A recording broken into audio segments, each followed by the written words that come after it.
All right, welcome back to the channel. Guy McPherson here with Trauma Therapist Podcast. Thank you so much for watching these videos. If you like them, please like them.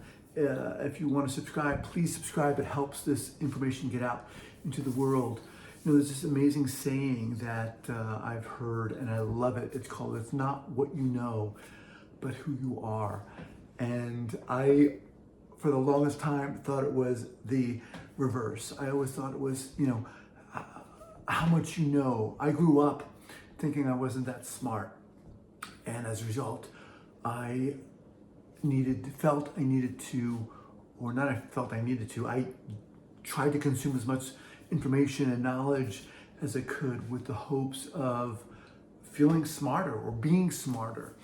And it really wasn't until I started doing the podcast, the Trauma Therapist Podcast, where I started interviewing all these incredible therapists, yogis, people in the mental health field, artists who create videos or movies rather with the goal of helping others, or create videos or movies on mental health topics, talking to these people and realizing that so many of them understand that message too, that it's not so much what you know, but who you are.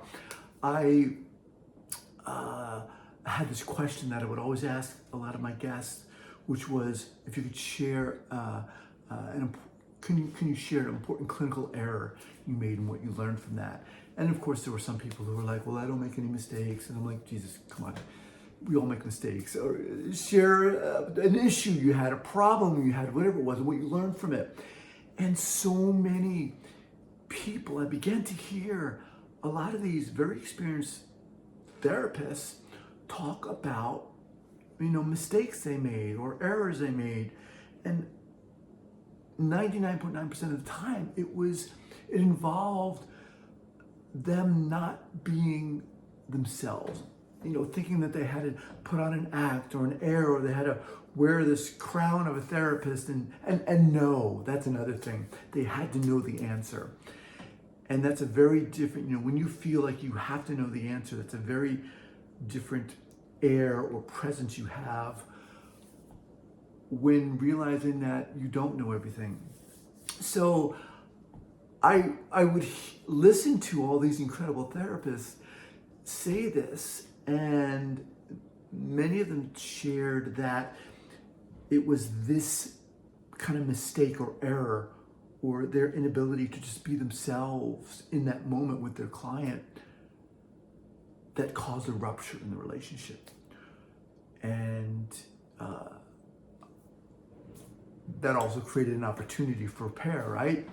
And they utilized that. And that was a big lesson for them. And that made me think about my own issues and challenges and my own traumas. When I was a young kid, I had been bullied and I was really ashamed of it. Have been for a long time, and I didn't talk about it on my podcast.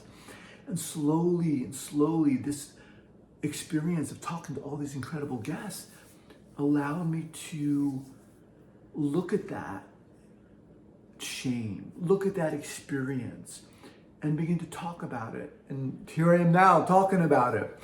But it shifts, I think, this inner world for ourselves when we're able to do that.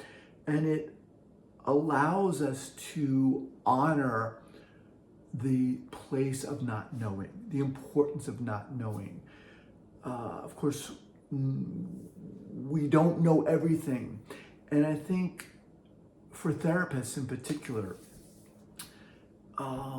it's very important for them, and of course for all of us, to know that we don't know everything. And that's okay.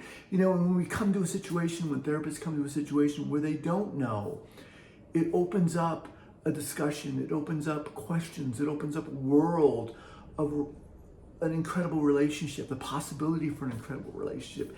And that, to me, is what I love. I love that, being in the moment, the immediacy of being in the moment and being willing to honor not knowing and being able to explore that, again, whether it's in a therapeutic context or not. So anyway, that's what I wanted to talk about today, is really being willing to honor our own traumas and histories. And that takes, man, that's hard, right? We don't want to look at that.